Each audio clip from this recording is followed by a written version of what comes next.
I mean, it's fully immersed with AI at every level. I am planning right now, even in the next probably 3 years, for a 20 to 25% reduction in headcount from the top tier agent that is answering those frontline calls based on the technology that's coming out. I mean, it is what it is. I think that there is a different place, as we kind of talked about, for some of these agents, but worldwide, I think you are going to see headcount drop pretty significantly in the 20 to 25% range. But I think when I'm not going to talk about chatbots and generative stuff, like that's boring, and I think we've kind of beat that thing to death. Not we, but industry wise, we beat it to death. But again, I mean, talking about the things that I talked about, like the difference that you're going to see in QA, the massive improvements that quality, that analytics is going to bring to everybody, to get that away from an analyst, to get that away from somebody who's higher up, to get it to the floor where everybody's utilizing it in real time, having it tell you things that are happening in real time from a supervisor standpoint, to what is happening with, hey, we just had 32 customers call us about a FedEx issue, right? Instead of us looking now and maybe waiting for 2 hours for transcriptions and things to come in, to have real time, hey, red flag, you could have some logistical issues right now, go talk to the warehouse. I think that stuff is coming into play, relatively quickly, for sure. In the next 5 years, we're seeing that. I think WFM totally changes, and WFM merges with I call it WFI, workforce intelligence, right? So, right, not only is it looking at forecasting, not only looking at your staffing and your adherence, but it's looking at real-time data that's coming in. And we do this to a certain point now, but to get better at the prediction based on not only the forecast, but what is happening in the IVR, what is happening with handle times of agents, who do I need to move in and out of skills, who needs preferences higher or lower, to make sure that I hit this service level over here, I have a little bit of tolerance over here, like things that we can't, there's just too much going on for a human being, unless you're really great at this thing, right?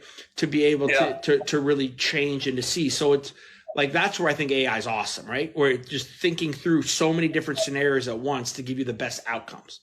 I see that really, kind of having a huge thing. Agent assist is going to just be amazing, right? The amount of information that, we'll be able to give an agent, we're going to have to really think how that works, because we're going to be able to give the agent everything, from even how calls are getting to you, right? From a routing standpoint, right? To look at not just, CRM data, not just looking at the next available agent, but looking at sentiment, looking at the type of customer trends and buys that this customer has. What is the personality? Because the last time they called in, they spoke extremely quickly. They want to get way up the phone. So I got to match the personality with them, with a customer, with an agent that can match that as well. Or I have, maybe somebody who's a little bit older that wants to talk more. I don't want to give them to Jim. I want to give them to Susie because she's just more empathetic and nicer. Developing those type of very difficult ways to route that AI can do extremely easily, I think is something that we're going to see.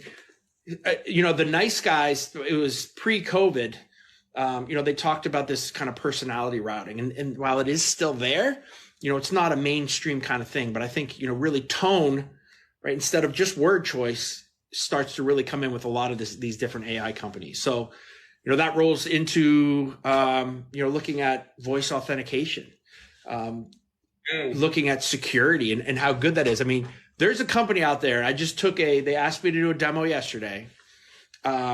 They can tell you your age, your height, your race, a ton of different demographic data that they found based on your voice. So, wow. Even looking past now, if we have AI that can fake voices, right? They found a way to kind of get through that, but maybe there's questions that banks now need to ask, right? I'm 6'2" because I have that on my driver's license, and I'm 42 years old. In different ways to authenticate now, not just based on kind of what you say in your voice, but looking at the next level down. That's coming very quickly. They're doing it now with a couple test clients. Next 5 years, that thing will be super cool. And then I think, some of the things that you guys have been working on too, from a training aspect, right? To have almost VR, right? Not with goggles, but have a virtual customer, being able to talk, being able to have have plug and play 150 different scenarios in voice and chat and email and digital and Twitter and Facebook and Discord and all of these different channels of how things can happen. And then, be able to test, be able to score those calls, and be able to get very, very comfortable before they get on. And then again, bring some of that training aspect of, hey, listen to this call because I think you struggled a little bit here. So yeah, I think if you want to be cool, and being cool meaning, be have a huge impact on your customer experience. The way the companies are going to have so much opportunity to differentiate, where right now it is, everybody's just looking at this one front end, first time, first touch, and self-service kind of thing. But the companies that say, hey, listen, we want to do a real digital transformation. We've talked about this digital transformation going on for years.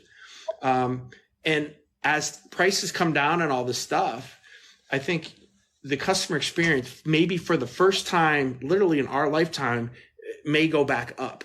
Like if you look, customer experience, no matter how much technology has come out, every single year it goes down. And again, the last thing I want to say on this too is I had a huge thing too. I think it's going to drop even further in the next year because everybody's going to do this whole AI thing that they're not prepared for, that they don't really know enough about. They're not going to be able to integrate it with all their stuff. It's not going to do everything that they think it's going to do. They're going to get rid of agents when they should have kept their agents. It's going to be a disaster. But then once we see that, I think there's going to be a little bit of a transformation. Some of these companies come together. People are starting to think, all right, I'm going to just worry about the QA process. I'm going to worry about the self-service process. I'm doing the workforce management process and develop those kind of tools that I think really could have an impact on CX in the positive while still utilizing that front end as an option for a lot of customers.